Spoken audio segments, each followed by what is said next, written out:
বিসমিল্লাহির রহমানির রহিম। প্রিয় বন্ধুরা, আসসালামু আলাইকুম। আজকে আলোচনা করব হজরত মুহাম্মদ সাল্লাল্লাহু আলাইহি সাল্লামের বংশ পরিচয়। হজরত আদম আলাইহিসসালাম থেকে রাসূল সাল্লাল্লাহু আলাইহি সাল্লাম পর্যন্ত এবং তাদের বিস্তারিত আলোচনা। মহান আল্লাহ বলেন, অবশ্যই তোমাদের মধ্য থেকেই তোমাদের কাছে একজন রাসূল এসেছেন। সূরা তওবা আয়াত 128। হযরত আনাস ইবনে মালিক রাদিয়াল্লাহু তাআলা আনহু থেকে বর্ণিত, রাসূলুল্লাহ সাল্লাল্লাহু আলাইহি সাল্লাম ইরশাদ করেন, বংশলতিকার দিক দিয়ে আমি তোমাদের থেকে উত্তম ও সম্ভ্রান্ত। আমার বাপদাদাদের মধ্য থেকে আদম আলাইহিসসালাম থেকে শুরু করে এ পর্যন্ত কোনো জিনা বিবেচার নেই, বরং সবাই বিবাহিত।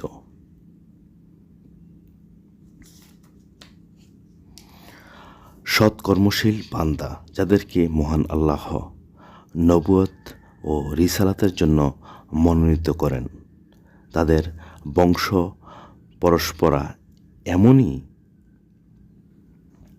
পবিত্র হয়ে থাকে। আল্লাহ তাআলা সবসময় পবিত্র পুরুষদের মাধ্যমে পবিত্র নারীর গর্ভে তাদেরকে প্রেরণ করেন। নির্বাচিত ও মনোনীত রূপে আল্লাহ তাআলা যাকে গ্রহণ করবেন, সৃষ্টির আগে অবশ্যই তাদের বংশকে নির্বাচিত করবেন, খাঁটি ও নির্মম করবেন এবং সর্বোত্তম নিষ্কলুষ করবেন। নবুয়ত ও রিসালাতের জন্য আল্লাহ তাআলার নির্বাচিত ও মনোনীত বান্দাদের যে বিষয়ে যে সীমা পর্যন্ত সম্পর্কযুক্ত হতে পারে, সে চূড়ান্ত পর্যায় পর্যন্ত নির্বাচন ও মনোনয়নের জন্য পছন্দ হয়ে থাকে। মহানবী সাল্লাল্লাহু আলাইহি সাল্লামকে হেয় এবং ইসলামের অগ্রগতি ব্যাহত করতে মুনাফিকরা যখন উম্মুল মুমিনিন হযরত আয়েশা সিদ্দিকা রাদিয়াল্লাহু তাআলা আনহা এর প্রতি অপবাদ দিয়েছিল, তখন স্বয়ং আল্লাহ রাব্বুল আলামিন সিদ্দিক কন্যা সিদ্দিকার শানে সূরা নূরের 10টি আয়াত নাজিল করেছেন। এদের মধ্যে একটি আয়াত এও ছিল, আর তোমরা যখন এটা শুনলে তখন কেন বললে না যে সুবহানাল্লাহ, এটা এক কঠিন অপবাদ। সূরা নূর আয়াত 21।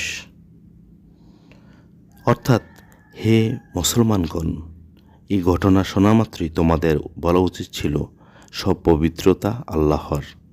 এত চরম অপবাদ, এই ধরনের কল্পনা থেকেও আল্লাহর আশ্রয় প্রার্থনা করি। নবীর স্ত্রী কী করে পাপিষ্ঠ হতে পারেন? তারা তো নেককার ও পবিত্র মানুষ। হযরত আদম আলাইহিসসালাম থেকে শুরু করে মহানবী সাল্লাল্লাহু আলাইহি সাল্লাম পর্যন্ত যত নবী রাসূল গত হয়েছেন, কারো বংশ সম্পর্কেই কোনো সমালোচক কোনো কথা বলতে পারেননি। কেবল ইয়াহুদিরা মহান আল্লাহর অতুলনীয় ক্ষমতার নিদর্শন ঈসা আলাইহিস সালাম এর সতীসাধ্বী মা মরিয়ম আলাইহিস সালাম এর ওপর অপবাদ আরোপ করেছে। আল্লাহ তাআলা স্বীয় কিতাবে প্রশংসা সহকারে হযরত মরিয়ম আলাইহিস সালাম প্রসঙ্গে এবং হযরত ঈসা আলাইহিস সালাম এর গৌরবময় জন্ম সম্পর্কে বর্ণনা দিয়েছেন এবং সে সঙ্গে ইয়াহুদীদের প্রতি অভিশাপ দিয়েছেন। ফলে এটা পরিষ্কারভাবে প্রকাশ পেল, মহান আল্লাহ কর্তৃক নির্বাচিত ও প্রেরিত কোনো নবীর বংশধারায় এক মুহূর্তের জন্য কোনো সন্দেহের সংশয় প্রকাশ করার সুযোগ কোনো খবিসের জন্য রাখা হয়নি।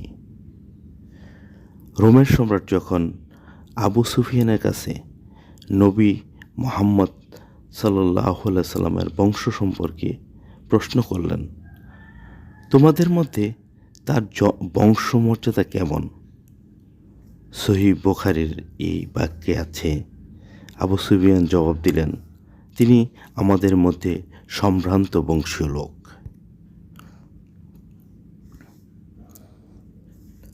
রোম সম্রাট বললেন, এটাও একটা নিদর্শন, অর্থাৎ নবী হওয়ার অন্যতম নিদর্শন এটাও যে নবী করিম সাল্লাল্লাহু আলাইহি সাল্লামের বংশ সবচেয়ে সম্ভ্রান্ত ছিল।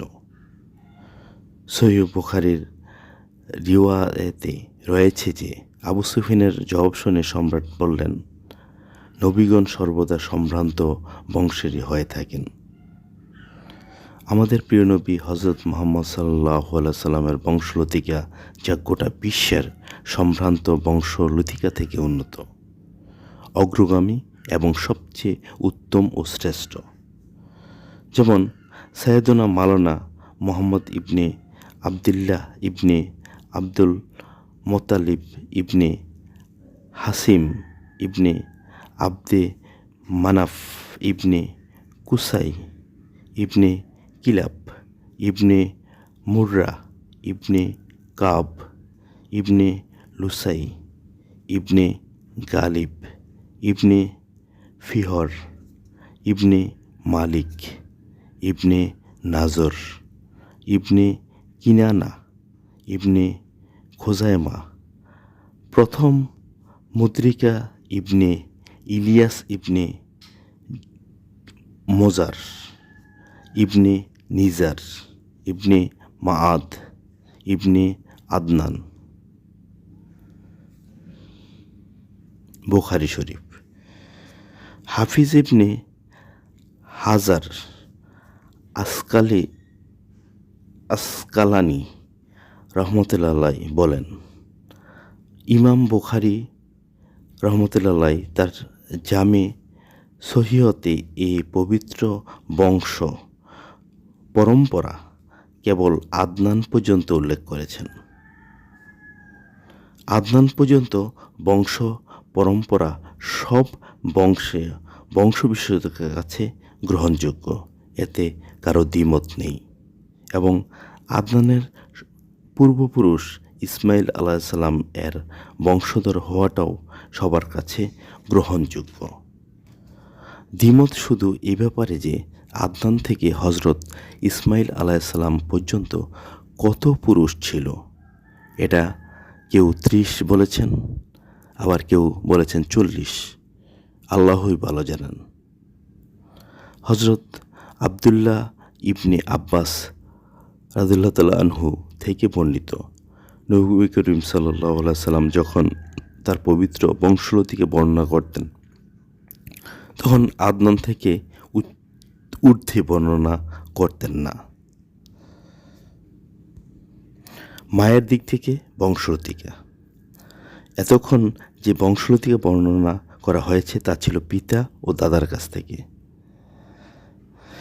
তার মায়ের দিক থেকে বংশলতিকা হচ্ছে এমন: মুহাম্মদ সাল্লাল্লাহু আলাইহি সাল্লাম ইবনে আমিনা বিনতে ওহাব ইবনে আব্দে মানাফ ইবনে জোহরা ইবনে কিলাব ইবনে মোররা। কিলাব পর্যন্ত পৌঁছে বাবা ও মা উভয়ই বংশলতিকায় একত্রিত হয়ে যায়। যদি এখানে বংশলতিকার বাপদাদার কয়েকজনের সংক্ষিপ্ত বর্ণনা তুলে ধরা হয়, তাহলে হয়তো তা যথেষ্ট প্রাসঙ্গিক হবে। আদনান কায়দার ইবনে ইসমাইল আলাইহিস সালাম এর বংশধর। আবু জাফর ইবনে হাবিব তার তারিখ গ্রন্থে বর্ণনা করেছেন, হজরত আবদুল্লাহ ইবনে আব্বাস রাদিয়াল্লাহু তাআলা আনহু বলতেন যে আদনান রাবিয়া খুজাইমা আসাদের গোত্র ইব্রাহিম আলাইহিস সালামের বংশোদ্ভূত। কল্যাণকর ও উত্তমভাবে তাদের উল্লেখ করো। আবু জুবাইর ইবনে বাক্কার মারফু সূত্রে রিওয়াতে বলেন যে রাসূলুল্লাহ সাল্লাল্লাহু আলাইহি সাল্লাম ইরশাদ করেছেন, মুজার ও রবিয়াহ গোত্রকে মন্দ বলো না, তারা ইসলামের ওপর ছিলেন। মা আদ মিম অক্ষরে জবর এবং দাল অক্ষরে তাসদিদ দিয়ে উচ্চারিত হবে। কেউ কেউ বলেন মা আদ ইফসাদ অর্থাৎ বিপর্যয়ের সঙ্গে সম্পর্কযুক্ত, যিনি ছিলেন বীর এবং যোদ্ধা। তার সারা জীবন বনি ইসরায়েলের সঙ্গে যুদ্ধ এবং সংঘাতে কেটেছে। প্রতিটি যুদ্ধে জয়ী এবং সাহায্যপ্রাপ্ত ছিলেন। তার অন্য নাম ছিল আবু নাজ্জার। ইমাম তাবারি রহমতুল্লাহ বলেন, বক্ত নাসর এর সময় মা আদ ইবনে আদনান 12 বছরের বালক ছিলেন। সে সময়কার নবী আরমিয়া ইবনে হালকিয়ার প্রতি আল্লাহর পক্ষ থেকে ওহী নাজিল হয় যে, বক্ত নাসরকে জানিয়ে দাও, আমি তাকে আরবের শাসনকর্তা মনোনীত করেছি এবং তুমি মাআদ ইবনে আদনানকে নিজের বোরাকে আহরণ করাও, যাতে সে কোনো ব্যথা না পায়। এটা এই জন্য যে আমি তার থেকে এক সম্মানিত নবী জন্ম দিতে যাচ্ছি, যার মাধ্যমে নবীদের ধারাবাহিকতা সমাপ্তি ঘটাব। এই জন্য হজরত আরমিয়া মাআদ ইবনে আদনানকে নিজ বাহন বোরাকে আহরণ করিয়ে সিরিয়ার নিয়ে যান। সেখানে পৌঁছে মাআদ বনি ইসরায়েলের মাঝে বেড়ে ওঠেন। নিজার এই শব্দটি নজর থেকে গৃহীত। এর অর্থ স্বল্প বা বিরল। আবু ফজর ইসবাহানি বলেন, যেহেতু নিজার সমকালীন যুগে একক ব্যক্তিত্ব ছিলেন, অর্থাৎ তার সমকক্ষ তেমন কেউ ছিল না, এজন্যই তার নাম নিজার হয়েছে।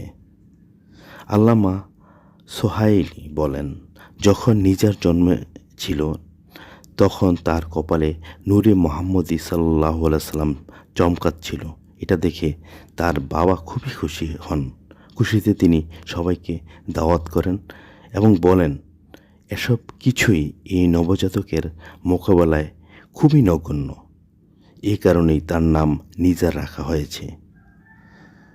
তারিখুল হামিসে আছে, নিজা তার সমকালীন খুবই সুন্দর সুঠামদেহী এবং জ্ঞানী ও বুদ্ধিমান ছিলেন। আবার কেউ বলেছেন নিজার অর্থ কৃশ ও রোগা পাতলা, যেহেতু তিনি কৃশ ও হালকা পাতলা গড়নের ছিলেন, এই জন্য তার নাম ছিল নিজার। মদিনা মোনাওয়ারার সন্নিকটে জাতুন জায়সে তার কবর আছে। মুজারের প্রকৃত নাম আমর আর ডাকনাম ছিল ইসমাইল। ডাকনাম ছিল আবু ইলিয়াস। মুজার হলো তার উপাধি। মুজার শব্দটির মূল শব্দ মাজির, যার অর্থ কঠোর মেজাজ। তিনি কিছুটা কঠোর মেজাজের হওয়ায় তার উপাধি মুজার হয়ে যায়। তিনি খুবই সুকণ্ঠের অধিকারী ছিলেন। দ্রুত ওট চালনায় হুদি গান বা শ্লোক তারই উদ্ভাদিত ছিল। ইবনে সাদ তার বারাকাতে আবদুল্লাহ ইবনে খালিদ থেকে মুরসাল সূত্রে বর্ণনা করেন, রাসূলুল্লাহ সাল্লাল্লাহু আলাইহি ওয়াসাল্লাম ইরশাদ করেন, মুজারকে মন্দ বলো না, কেননা তিনি মুসলমান ছিলেন। ইবনে হাবিব তার ইতিহাস গ্রন্থে হজরত আবদুল্লাহ ইবনে আব্বাস রাদিয়াল্লাহু আনহু থেকে বর্ণনা করেন, আদনান তার বাবা, তার ছেলে সাদ, রবিয়া, মুজার, কায়স, তামিম, আসাদ এবং রাজাইয়া ইব্রাহিম আলাইহিসসালাম এর ধর্মমতের অনুসরণ করে মুসলমান হিসেবে মৃত্যুবরণ করেন। ইলআস হজরত ইলআস আলাইহিসসালাম এর নামানুসারে এই কারণে এর নাম রাখা হয় যে তিনি প্রথম পবিত্র বাইতুল্লাহ থেকে কুরবানির পশু পাঠানোর প্রচলন করেন। বলা হয়ে থাকে যে ইলিয়াস ইবনে মুজার নিজের পৃষ্ঠদেশ থেকে নবী করিম সাল্লাল্লাহু আলাইহি সাল্লামের হজের তালবিয়া শুনতেন। এটাও বলা হয় যে নবী করিম সাল্লাল্লাহু আলাইহি সাল্লাম ইরশাদ করেন, ইলয়াসকে মন্দ বলো না, কারণ তিনি মুমিন ছিলেন। মুদরিকা। খ্যাতিমান আলিমগণের বক্তব্য অনুযায়ী মুদরিকার নাম ছিল আমর। যেমন মোহাম্মদ ইবনে ইসহাক রহমতুল্লাহ আলাইহি বলেন, তার নাম ছিল আমর, তার উপাধি ছিল মুদরিকা, যা ইদরাক শব্দ থেকে সৃষ্ট, যেহেতু সব ধরনের সম্মান ও মর্যাদা তিনি অর্জন করেছিলেন, এই জন্য তার উপাধি মুদরিকা হয়েছিল। খোজায়মা। হজরত আবদুল্লাহ ইবনে আব্বাস রাদিয়াল্লাহু আনহু বলেন, খোজায়মা ইব্রাহিম আলাইহিস সালাম এর ধর্মাদর্শের উপর ইন্তিকাল করেন। কিনানা। আরবে তাকে প্রভাবশালী ও সম্ভ্রান্ত মনে করা হতো। জ্ঞান ও প্রজ্ঞার কারণে দূর দূরান্ত থেকে লোকজন তার কাছে আসত। নজর। নাজারাতুল মূল ধাতু থেকে উদ্ভূত। তার অর্থ চাকচিক্যময়, চিরসতেজ সৌন্দর্য ও সুঠাম দেহের কারণে তাকে এই নামে ডাকা হয়। তার প্রকৃত নাম ছিল কায়স। মালিক। তার নাম ছিল মালিক এবং উপাধি ছিল আবুল হারিস। তিনি ছিলেন সমসাময়িক আরবে নেতৃত্বস্থানীয় ব্যক্তি। ফিহর। নাম ছিল ফিহর, উপাধি ছিল কুরাইশ। কেউ কেউ বলেন নাম ছিল কুরাইশ আর উপাধি ফিহরি ছিল। তার বংশধরদেরকে কুরাইশি বলা হয়, আর যে ব্যক্তি ফিহরের বংশধর নয় তাকে বলা হয় কিনানি। কিছু আলিম বলেন কুরাইশ ছিলেন নজর ইবনে কিনানার বংশধর। বিজ্ঞ আলিমগণের বক্তব্য হলো নজর ইবনে কিনানার সন্তান ছিলেন কুরাইশ। কিছু কিছু মারফু হাদিসে এর সমর্থন পাওয়া যায়। ইমাম সাফি রহমতুল্লাহ এর বক্তব্য এটাও ছিল যে কুরাইশ ছিল নজর ইবনে কিনানের ছেলের সন্তানের নাম। কোনো কোনো হাদিসের হাফেজ বলেন ফিহরের বাবা মালিক ফিহর ছাড়া আর কোনো সন্তান রেখে যাননি, সেজন্য তিনি ফিহরের বংশধর, তিনি নজরের বংশধর। কাজেই কুরাইশ চিহ্নিত করেন যে বিভিন্ন বক্তব্য ছিল, আল্লাহ শুকর তার নিরসন হয়ে গেল। কুরাইশ একটি সামুদ্রিক প্রাণীর নাম কুরাইশ, যে ছিল শক্তি বলে অন্যান্য প্রাণীর উপরে প্রাধান্য বিস্তার করে। সে যে প্রাণীকে ইচ্ছা খেয়ে ফেলে, কিন্তু একে কেউ খেতে পারে না। অনুরূপভাবে কুরাইশও নিজেদের শক্তির বিরুদ্ধে সবার উপর প্রাধান্য বিস্তার করেছে, কারো কাছে পরাজিত হয়নি, এই জন্য তারা কুরাইশ নামে অভিহিত হয়। কাব। জুমুয়ার দিন লোকজনকে একত্রিত হওয়ার পদ্ধতি সর্বপ্রথম কাব ইবনে লুসাই প্রচলন করেন। কাব ইবনে লুসাই জুমুয়ার দিন লোকজনকে একত্রিত করে খুদমা দিতেন। এতে প্রথমে মানুষ আল্লাহ তাআলার প্রশংসা ও গুণ বর্ণনা করতেন যে আসমান, জমিন, চন্দ্র, সূর্য সব কিছুই আল্লাহর সৃষ্টি। এরপর জনগণকে বিভিন্ন সদুপদেশ দান করতেন, পরোপকারকে উৎসাহ দিতেন, আর বলতেন আমার বংশে একজন নবী আসবেন, যদি তোমরা সেই সময় বেঁচে থাকো তাহলে তার অনুসরণ করো। এরপর তিনি এই কবিতা আবৃত্তি করতেন। আহা, যদি উপস্থিত থাকতাম আমি তার ঘোষণা ও দাওয়াতের সময়, যখন কুরাইশগণ তাকে সাহায্য করা থেকে হাত গুটিয়ে নেবে। ইমাম ফাররা ও সালাব বলেন, ইসলামে জুমুয়ার প্রচলনের আগে ইয়াউমুল জুমুয়াকে ইয়াউমুল আরুবা বলা হতো। সর্বপ্রথম কাব ইবনে লুসাই এই দিনের নাম জুমুয়া রাখেন। হাফিজ ইবনে কাসিরও তার ইতিহাস গ্রন্থে কাব ইবনে লুসাই এর খুতবা উল্লেখ করেছেন। মুররা শব্দটি মারারাত থেকে সংগৃহীত। এর অর্থ তিক্ত। যে লোক শক্তিশালী ও বীরত্ব ব্যঞ্জক হতেন আরবে এরূপ ব্যক্তিকে মুররা বলা হতো, কেননা এ ব্যক্তি নিজ শত্রুদের জন্য খুবই তিক্ত ছিল। হজরত আবু বকর সিদ্দিক রাদিয়াল্লাহু তাআলা আনহু এবং হজরত তালহা রাদিয়াল্লাহু আনহু ছিলেন তারই বংশধর। কিলাব, এটি বহুবচন, একবচনে কালব। কোনো এক ব্যক্তি কাবুর রাখিস আরাবিকে জিজ্ঞেস করেছিল, এরূপ করার কারণ কি যে তোমরা তোমাদের সন্তানদের জন্য কালব বা কুকুর, জিব বা নেকড়ে এ ধরনের খারাপ নাম রাখো, আর ভৃত্যদের জন্য মারজুক বা রিজিকপ্রাপ্ত, রাবাহ বা উপকারপ্রাপ্ত এই ধরনের উত্তম নাম গ্রহণ করো?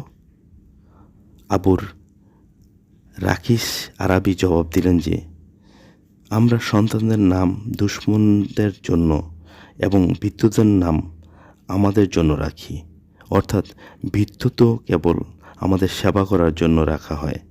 এর বিপরীতে সন্তানগণ শত্রুর সামনে বুক পেতে যুদ্ধ করে, সেজন্য তাদের এই জাতীয় নাম রাখা হয়, যাতে নাম শুনি শত্রুরা ভীত হয়ে পড়ে। কিলাবের আসল নাম তো হাকিম কিংবা ওয়া অথবা মহাজ্জার ছিল। এজন্যই বলেছেন যে কিলাব শিকারী আগ্রহী ছিলেন। এই উদ্দেশ্যে তিনি শিকারী কুকুর পুষতেন, সে কারণে তাকে কিলাব ডাকা হতো। কোসাইয়ের নাম ছিল মুজমি বা একত্রকারী, যা জমা শব্দ থেকে উদ্ভূত। যেহেতু কুসাই কোরাইশের ছড়িয়ে ছিটিয়ে থাকা গোত্রগুলোকে একত্র করেছিলেন, সেজন্য তাকে মুজবি বা একত্রকারী বলা হতো।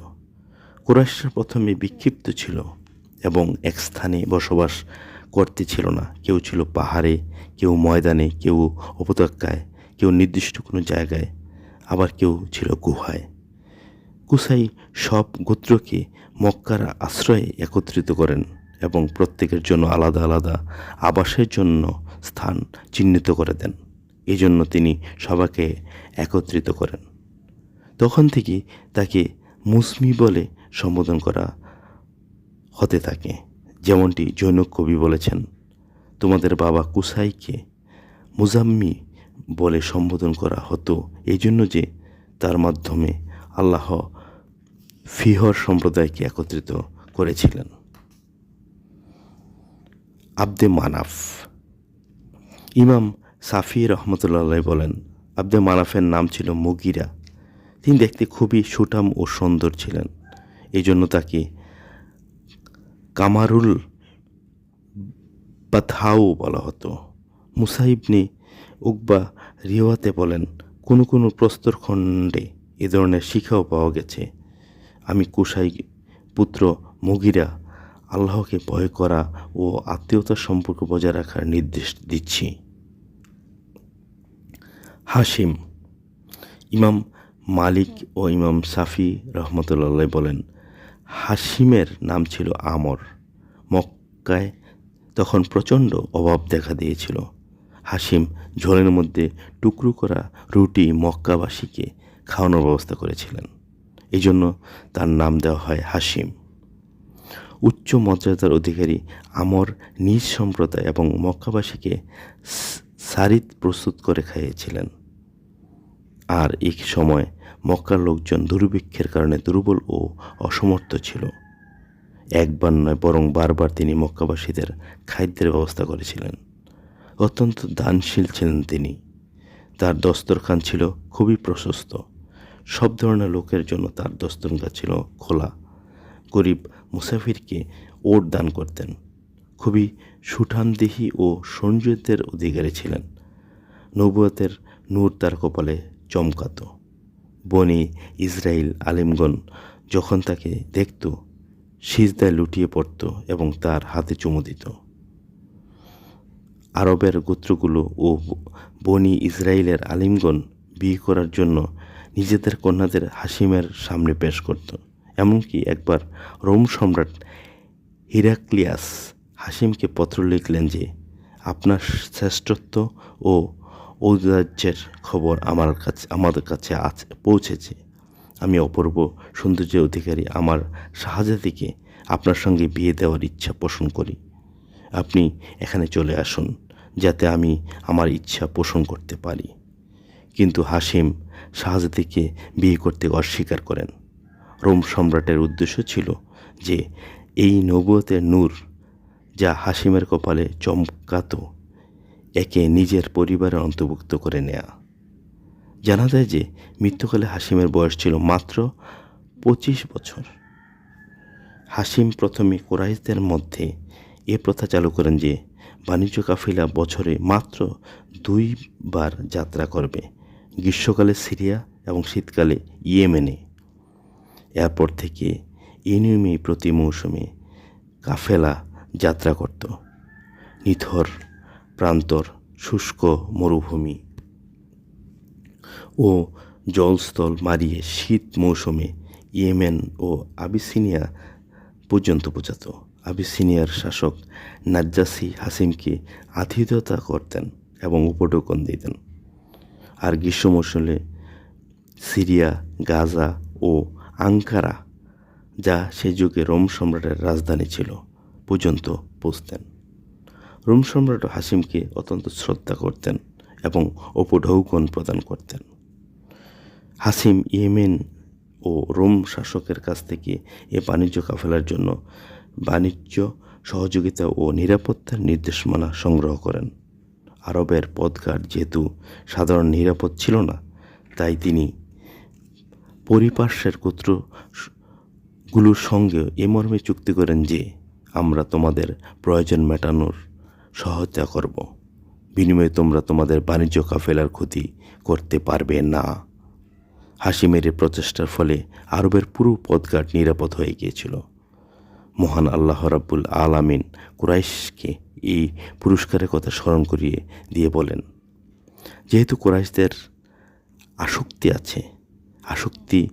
আছে তাদের শীত ও গ্রীষ্মের সফরে, ওরা ইবাদত করুক এই ঘরের মালিকের, যিনি তাদেরকে ক্ষুধার খাদ্য যোগান দিয়েছেন এবং ভীতি থেকে তাদের রক্ষা করেছেন। যখন হজের সময় এসে পড়ত, হাসিম হাজিদের গোস্ত, রুটি, খেজুর, ছাতু, নানা খাবার খাওয়াতেন এবং জমজমের পানি পান করাতেন। মিনা, মুজদালিফা ও আরাফাত ময়দানেও তিনি এভাবেই খাদ্য পানীয়ের ব্যবস্থা করতেন। উমাইয়া ইবনে আবদুস শামস হাসিমের এই মানমর্যাদা ও গোটা আরবে তার আধিপত্য অসহনীয় ও কঠিন মনে করলেন। তিনি হাসিমের মতো জনগণকে খাদ্য বিলানোর চেষ্টা করেন, কিন্তু প্রাচুর্য ও দৌলতের স্বল্পতার কারণে উমাইয়া হাসিমের মোকাবেলা করতে পারেননি। বনি হাসিমের সঙ্গে বনি উমাইয়ার শত্রুতার সূচনা এখান থেকে শুরু হয়। একবার হাসিম বাণিজ্য কাফিলার সঙ্গে যাত্রা করেন। পথে মদিনা মনোয়ারায় যাত্রাবিরতি করেন। সেখানে বাজারে একটি নারীকে তার নজরে পড়ে। অপূর্ব সুন্দরী হওয়া ছাড়াও তার চেহারায় আভিজাত্য, নিষ্কলুষতা ও বুদ্ধিমত্তার ছাপ ছিল। হাসিম খোঁজ নিলেন মহিলাটি বিবাহিত না অবিবাহিত। জানা গেল সে আসিহা ইবনে জাল্লাহ এর স্ত্রী ছিল।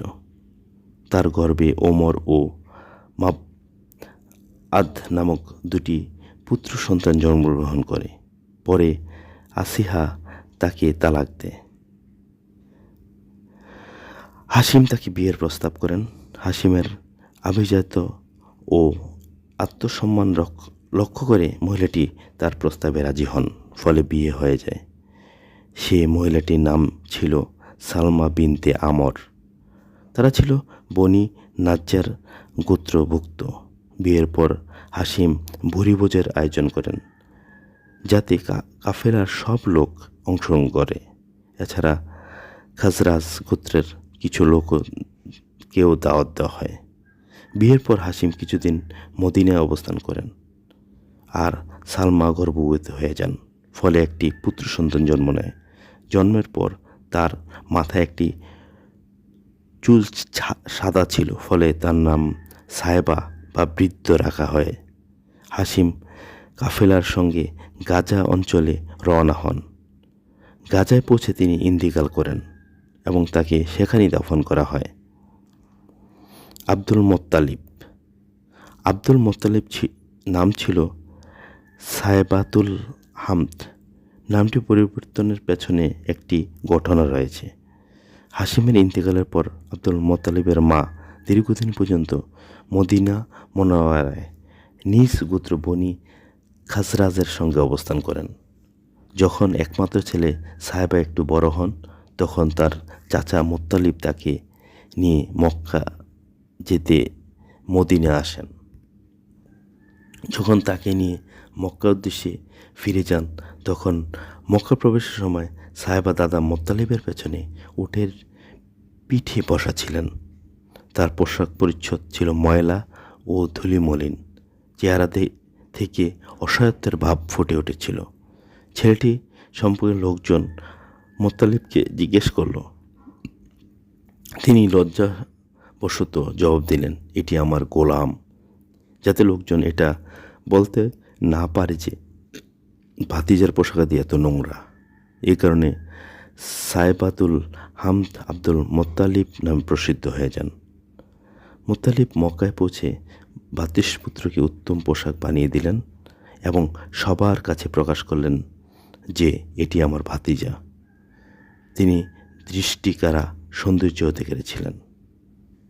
ইবনে সাদ তার তাবাকাত গ্রন্থে বর্ণনা করেন, কুরাইশের মধ্যে আব্দুল মোত্তালিব সবচেয়ে সুন্দর, সবচেয়ে বলিষ্ঠ ও শক্তিশালী, সবচেয়ে বেশি ধৈর্য ও সহ্য শক্তির অধিকারী, সবচেয়ে বেশি দাতা ও দয়ালু এবং খারাপ কাজ ও ঝামেলা থেকে বেশি দূরে অবস্থানকারী ছিলেন।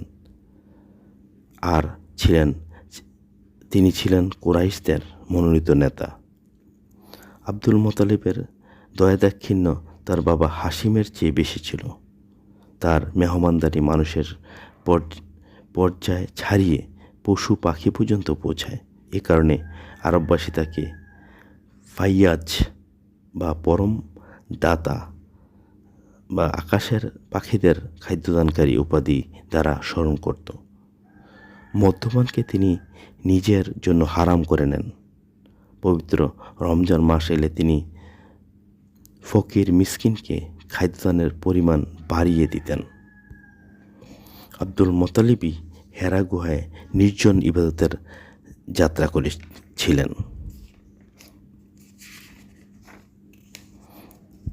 আব্দুল্লাহ হাফিজ ইবনে হাজার আসকালিন রহমতুল্লাহ বলেন, নিঃসন্দেহে এটা নবী করিম সাল্লাল্লাহু আলাইহি সাল্লাম এর পিতার নাম।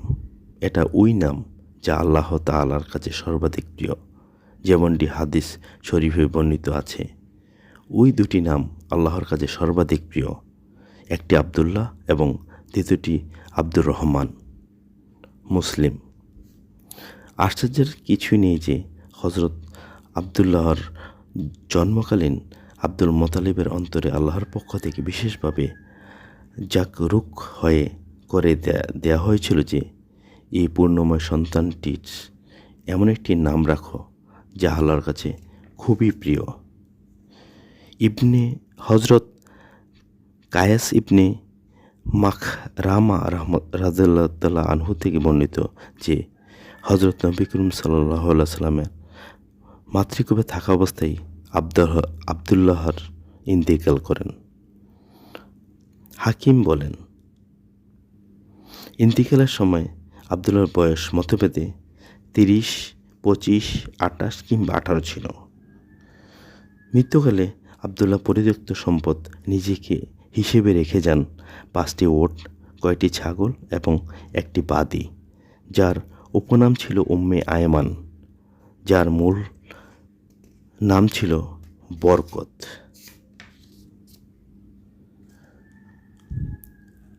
দোজাহানের সর্দার বনি আদমের সর্দার হজরত মোহাম্মদ আহমদ মুস্তফা সাল্লাল্লাহু আলাইহি সাল্লাম হস্তি বাহিনী ঘটনার 50 অথবা 55 দিন পর 8ই রবিউল আউয়াল সোমবার মোতাবিক 570 খ্রিস্টাব্দে এপ্রিল মাসে এক সুবেহ সাদিককে আবু তালিবের ঘরে জন্মগ্রহণ করেন। রাসূলের শুভ জন্মের ব্যাপারে প্রসিদ্ধ বক্তব্য তো এটাই যে রাসূল সাল্লাল্লাহু আলাইহি সাল্লাম 12ই রবিউল আউয়াল জন্মগ্রহণ করেন, কিন্তু বিখ্যাত মুহাদ্দিস ও ইতিহাসবিদদের কাছে প্রসিদ্ধ ও অনুমোদিত বক্তব্য হলো রাসূল সাল্লাল্লাহু আলাইহি সাল্লাম 8ই রবিউল আউয়াল জন্ম নেন। হযরত আব্দুল্লাহ ইবনে আব্বাস ও হযরত জুবাইর ইবনে মুতঈম রাদিয়াল্লাহু আনহু থেকে এই বর্ণনা পাওয়া যায়।